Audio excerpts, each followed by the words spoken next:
Boa tarde, meu nome é Adriano Carvalheiro, graduado na Faculdade de Filosofia da USP e atualmente mestrando na Faculdade de Filosofia FISPA de Pádua. Gostaria de agradecer à comissão organizadora pela possibilidade de participar deste evento, muito bem-vindo sobre os 200 anos da filosofia de direito de Hegel. O que vou tentar elaborar hoje são algumas hipóteses de leitura sobre o papel da sensibilidade na filosofia do direito que venho pensando há algum tempo. Não é nada de definitivo e espero que esse congresso sirva também para que eu possa colocá-las à prova. Começo com uma breve apresentação do tema. Em seu ensaio introdutório para a edição italiana da obra hegeliana A Vida de Jesus, escrita em 1795, Antimo Negri faz o seguinte comentário, eu cito, indo além da má infinitude fichtiana, o reino de Deus, entendido como a bela, livre razão, construída sobre a plena recuperação da dialética da sensibilidade. E desta região ao estado ético, o passo é breve, como também é breve o passo da conciliação entre razão e sensibilidade, entre dever e inclinação, a identificação de racionalidade e efetividade. O que Antimo Negri sugere com essas palavras, assim, é que há uma aproximação conceitual entre a relação da sensibilidade e racionalidade no jovem Hegel e a apresentação do Estado, particularmente em seu aspecto ético, que encontra sua expressão mais clara na obra de 1821. Ou ainda, que entre a conciliação da sensibilidade e racionalidade na vida de Jesus e o agir ético da filosofia do direito, o passo seria curto. O autor, porém, não desenvolve essa proposição, que permanece como uma sugestão em seu trabalho. Minha fala se propõe justamente a elaborar essa ideia. É claro, não se pode apagar as diferenças entre as duas obras e entre os dois períodos da produção hegeliana.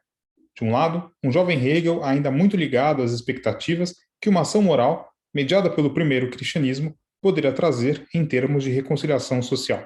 De outro, um velho Hegel, inteiramente imerso em seu projeto de exposição filosófica da racionalidade institucional, particularmente nas esferas éticas da família, sociedade civil e Estado, como um momento necessário da autoconsciência moderna. De um lado, um Hegel para o qual a liberdade se daria apenas através do agir moralmente autônomo, com raízes kantianas. De outro, um Hegel para o qual o agir ético, que reconheceria as razões institucionais, seria a condição de liberdade. Não é o caso de denegar tais diferenças, mas de pôr em relevo o tema da sensibilidade como uma forma de apontar para curiosas relações de continuidade entre as duas obras. Não se trata, porém, apenas de uma relação de semelhança que as aproximaria. Acredito que discutir o tema da sensibilidade é uma maneira privilegiada de debater o sentido de reconhecimento tal como ele se desenvolve nas esferas éticas da filosofia do direito, como também um modo de retomar discussões do jovem Hegel sobre a conciliação social na construção de uma religião popular a partir de seus textos de maturidade. Assim, pôr ambas as obras em relação, a partir da sensibilidade, é o modo de iluminá-las reciprocamente. Para esta comunicação, começo minha análise com a vida de Jesus, depois com a filosofia do direito, buscando em seguida extrair algumas pequenas conclusões. O ensaio A Vida de Jesus pertence ao período de Berna, em que o interesse de Hegel gira em torno tanto do helenismo, particularmente na figura de Sócrates, quanto do cristianismo como religião popular. Dito de modo extremamente sintético, a comparação que Hegel faz entre Sócrates e Cristo parece dar, pelo menos em A Religião do Povo e Cristianismo e em A Positividade da Religião Cristã, preferência a Sócrates. De fato, ele não teria pregado uma nova religião. Falaria para cidadãos livres e com eles se envolveria em diálogos. Cristo, muito mais ambíguo, ainda que mensageiro de uma religião da liberdade, pareceria de fato ter dado início a uma religião tirânica, privatista, incapaz de se tornar religião popular, incapaz de penetrar nos costumes populares, uma religião que, alienando-se dos sujeitos, se positivaria contra eles. Cristo falaria em forma de doutrina para um povo escravizado, e não teria o mesmo apego à bela vida, tão típica do helenismo socrático. O que marca, porém, o interesse na vida de Jesus é o fato de que nela Hegel enfatiza uma diferença que em seus outros escritos da mesma época aparece pouco, isto é, a diferença entre a religião cristã positiva e sua manifestação originária em Cristo, e afirma no que se refere a esta última a tentativa de reintroduzir a liberdade na vida do espírito. Portanto, um Hegel interessado justamente no momento originário da religião cristã, ela mesma representante nestes textos de algo próximo ao que poderia ser para nós, retrospectivamente, a reconciliação moderna. A pergunta óbvia que deveria ser feita, é claro, é a de se saber qual é a novidade ou diferença específica que poderia ter sido encontrada por Hegel neste momento originário do cristianismo. Para compreendê-la, é preciso fazer um rápido desvio para o tema da alienação.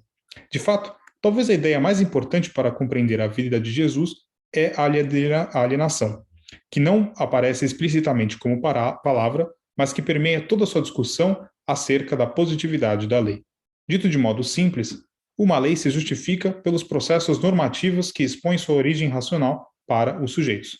Ora, uma vez que tal processo de justificação se perde e os sujeitos deixam de compreendê-la, uma vez que se alienam da lei, ela se fossiliza em uma objetividade morta, positiva, incompreensível aos sujeitos e passa a dominá-los. Esta positivação da lei, signo da tirania das leis antigas, Hegel a atribuiria justamente ao judaísmo da época de Cristo, mas também, e aí o ponto-chave, ao cristianismo positivo de sua própria época. Este Cristo, opositor do judaísmo antigo, é posto a falar também para os contemporâneos de Hegel contra o cristianismo positivo de sua época. E sua novidade conceitual é expressa desde o começo do livro como a identificação entre razão pura e divindade. Eu cito: a razão pura, que não tolera nenhum limite, é a divindade mesma.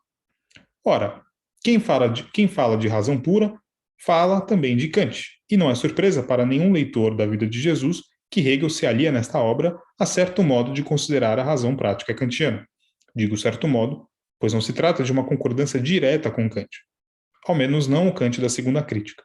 Seja por uma inclinação contrária ao dever, seja naquela que seria de acordo com ele, para Kant, qualquer móvel material para a ação terminaria por condicioná-la exteriormente, produzindo heteronomia e dependência. Somente uma ação determinada pela razão é autônoma, ainda que não tenhamos nunca certeza de sua efetividade. Se Hegel é contrário à tirania expressa pela lei judaica antiga, ele é igualmente contrário à pretensa capacidade da razão de determinar de maneira pura a ação dos sujeitos, isto é, a identificação da moralidade ao agir por dever. Esta discordância estaria na compreensão da impossibilidade de realizar a moral formalista kantiana, dada a natureza empírica dos sujeitos.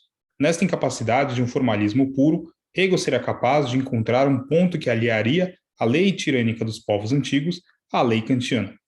Não sendo possível uma agência moral pura, a lei kantiana se afastaria dos sujeitos como uma exigência impossível, tendo o mesmo fim da lei judaica antiga, transformando-se em uma forma de repressão dos sujeitos. Seria necessário superar a separação entre razão e sensibilidade. Se a sensibilidade não pode ser anulada, ela deve ser chamada a agir com a razão. Ela deve se elevar, se purificar, através do que se poderia denominar, com Schiller, de uma educação estética. E a razão, por sua vez, deveria aliar-se aos sentidos, materializando-se em uma disposição moral. Assim, Hegel fala em uma transformação interior que deveria se dar nos sujeitos, como uma mutação de sua sensibilidade e de seus modos de racionalidade. Este é outro modo de dizer que seria necessário nobilitar os sentidos e transformar a razão em uma instância sensível e de identificando-as no limite. Como aponta Negri em seu ensaio introdutório à vida de Jesus, se a reconciliação entre a sensibilidade e a razão se daria também no ensaio sobre a positividade da religião cristã, ao menos na vida de Jesus, se vê que a própria razão prática se transfigura em sentimento moral. Ora, é verdade que esta educação estética estaria muito próxima da crítica feita por Schiller à moral kantiana. Porém, enquanto em Schiller seria possível encontrar essa unidade como uma possibilidade imediata da razão humana, que deveria simplesmente ser reafirmada, para Hegel, esta unificação se daria como um trabalho do espírito. E nessa transformação interior pelo trabalho do espírito se vê a recusa da unidade imediata que aproxima Schiller ao ideal grego da bela alma. Um Hegel, portanto, curiosamente já interessado em afirmar o princípio moderno da subjetividade, a cisão como ponto de partida que encontra a lei da liberdade nos sujeitos, mas que exige essa unificação interior como condição de possibilidade. E nesta transformação interior, Sinneränderung, residiria a possibilidade de criação do reino de Deus na Terra, definido na página 76 da vida de Jesus como, eu cito, reino do bem, em que apenas a razão e a lei comandam, fim de citação, que Hegel aqui já pensa como reconciliação entre os sujeitos, como seu exame da parábola do príncipe nos mostra. Dito de modo claro, reconciliar a sensibilidade à razão, ou ainda educar a razão, seria um modo de reconciliar a própria comunidade. Passo agora para a filosofia do direito. Antes de discutir o tema da sensibilidade, gostaria de contextualizá-lo a partir de uma breve reflexão sobre o papel que a eticidade desempenha nesta obra. Em minha contextualização, sigo a interpretação de Pippin, tal como se pode ver em seus livros Idealism as Modernism e Hegel's Practical Philosophy. Nesta leitura, as instituições e práticas sociais são organizadas sobre uma espécie de consenso normativo, implícito nas práticas mesmas, constituído de razões que as justificam e dão validade. Razões práticas que, por sua vez, implicam consensos implícitos mais profundos de tipo lógico-discursivo. Mais especificamente, a liberdade na esfera prática vem definida como autodeterminação racional do agir. Como em Kant, esta autodeterminação significa agir sobre normas racionais. É um agir normativo. Diferentemente de Kant, porém, esta normatividade não é originada da razão prática individual, nem de nenhum modelo que se esgotaria em uma razão prática pura. Em vez disso, esta normatividade provém da racionalidade das instituições modernas, da família, sociedade civil e Estado. O indivíduo, para ser agente livre, deve identificar-se com certas funções práticas materializadas nestas instituições, deve assumir responsabilidades institucionais. Apenas o indivíduo moderno, de fato, poderia compreender que este agir ético é pressuposto para que ele mesmo se torne um agente. Em só aprender que a realização dos outros indivíduos da sua coletividade como agentes livres é condição de possibilidade de sua própria realização como agente, aprende que o reconhecimento recíproco é condição de sua autodeterminação, e por isso que sua liberdade depende de seu agir ético. E é precisamente no contexto da interdependência entre reconhecimento e assunção de deveres institucionais na esfera da família, sociedade civil e Estado que a sensibilidade desempenha, talvez, seu papel mais claro. A questão que se coloca para qualquer interpretação da eticidade, como Tadeu Weber bem lembra em seu artigo sobre a eticidade hegeliana, é, eu cito, página 10, como conciliar as vontades imediatas com a liberdade substancial universal, sem o sacrifício de uma delas? Se a realização da liberdade implica em objetivação e universalização, isso não significa que a particularidade deve ser eliminada. Fim de citação. Desde já, no entanto, é preciso fazer uma clarificação. Quando me refiro à sensibilidade, não entendo simplesmente as inclinações naturais e os impulsos brutos dos agentes. Que Hegel não tenha isso em mente fica claro desde a introdução do livro, onde vai dizer, no parágrafo 20, que é um valor absoluto da civilização o germinar da universalidade que se constitui através de uma reflexão sobre a vontade inicialmente ligada aos impulsos naturais. Vê-se também, no parágrafo 168, quando Hegel vai atribuir a Antígona a afirmação do direito natural a partir da sensibilidade ainda não desenvolvida e purificada pela reflexão. Um princípio como esse, válido talvez para o mundo grego, não é capaz de satisfazer as exigências modernas de racionalidade e universalidade, e, portanto, não se mostra como uma forma moderna de fundamentação do direito. É o caso, assim, que os impulsos sejam purificados, que sejam um sistema racional das determinações da vontade, como Hegel diz no parágrafo 19, através de uma pedagogia dos sentidos. Como vai dizer Gans em sua anotação para o parágrafo 151 da Filosofia do Direito, eu cito, a pedagogia é a arte de tornar o homem ético. Ela considera o homem como ser natural e indica a via para fazê-lo renascer, para transformar a sua natureza em uma segunda natureza espiritual, de modo que este elemento espiritual nele se torne hábito. Fim de citação. Uma pedagogia, portanto, que dissolve a oposição entre sua vontade natural e sua vontade subjetiva, fruto de uma exigência que o pensamento filosófico teria de educar o espírito contra caprichos e arbitrariedades da natureza dos indivíduos. Assim, a vontade particular se conservaria elevando seu conteúdo à universalidade. Não se trata, porém, apenas de hábito. Como afirmam Bavaresco, Eiber e Lara na página 9 de seu artigo sobre a segunda natureza em Hegel e Marx, há uma interação entre hábito, como um momento subjetivo da eticidade, e costume ou ethos, como um momento objetivo, como afirma Hegel no parágrafo 150 da Filosofia do Direito e no 513 da Enciclopédia. Este passo pode ser considerado de forma mais direta em algumas passagens da eticidade. Na esfera da família, pode-se dizer que a transformação da sensibilidade e, por consequência, dos modos de autorrelação dos sujeitos está por todos os lados. Ela está no matrimônio como constituição da família, parágrafo 163, em que os indivíduos se devem pôr como membros de uma família, ela mesma como uma pessoa, na qual seus membros são apenas acidentes. Está nos deveres familiares, parágrafo 166, em que cada sujeito desempenha uma função, ela mesma produzida pela sua superação das inclinações imediatas. Está na gestão do patrimônio familiar, 170, que exige uma superação do inicial egoísmo do desejo em direção à cura de algo comum. Está na educação dos filhos, parágrafo 174, que tem o sentimento de sua inferioridade e o desejo de se tornarem adultos e devem, pela superação de seus sentidos imediatos, elevarem-se à autonomia e saírem da família.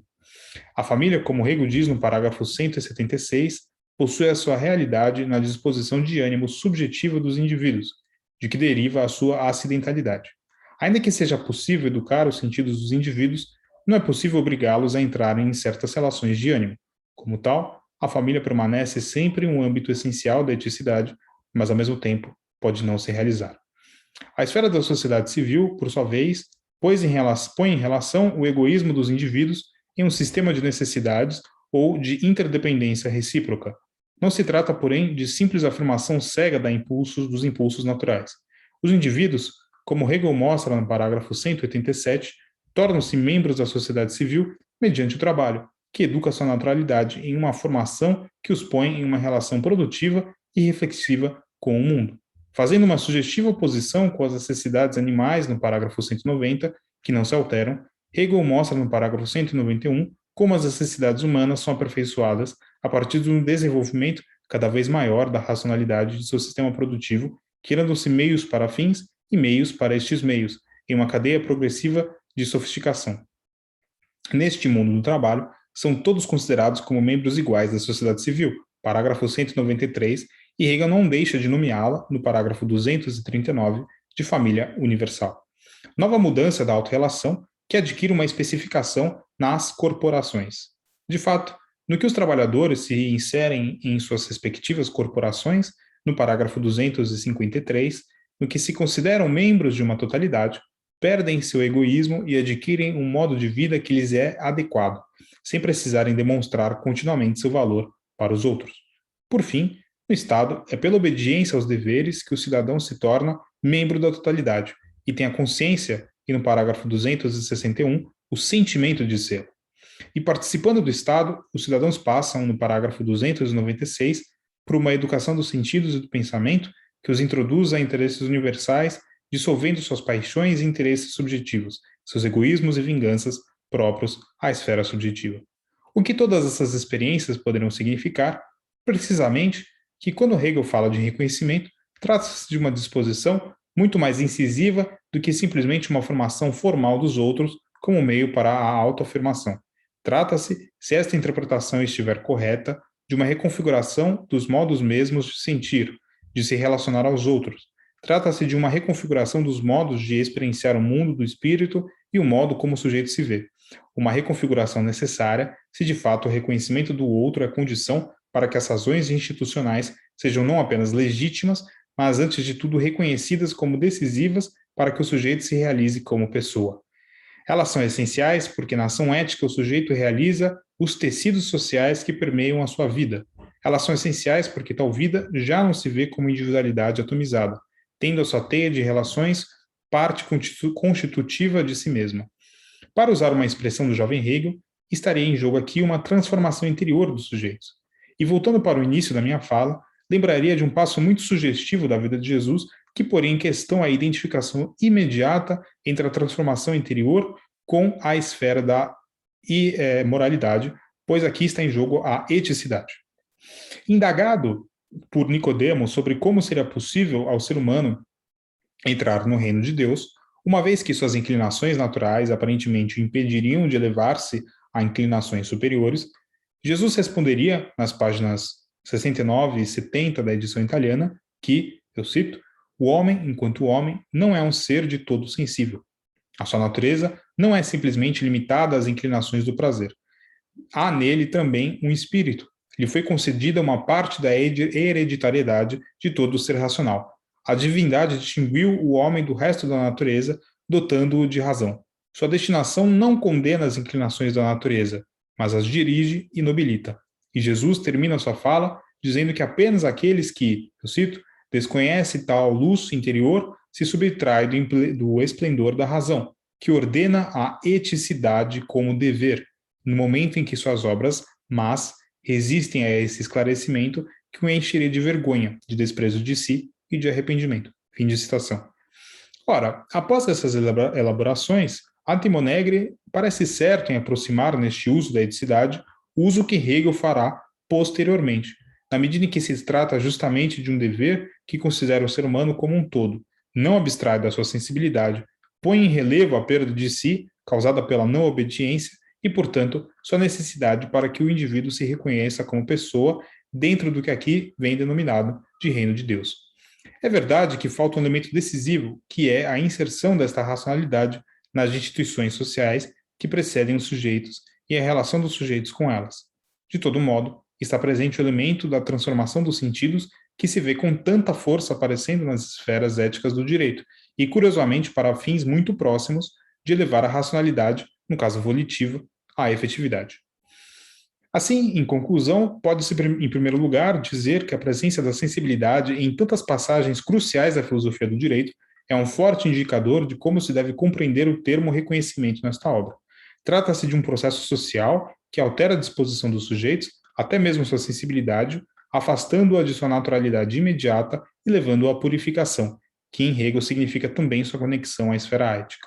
Em segundo lugar, a obra A Vida de Jesus, mas de modo geral todos os textos do jovem Hegel, ganham com esta discussão um interesse renovado, na medida em que, como procurei mostrar, a reconciliação entre a sensibilidade e a racionalidade que se desenha nestas obras é fortemente vinculada a temas de reconhecimento e reconciliação ética que mais tarde serão decisivas para a filosofia madura de Hegeliana.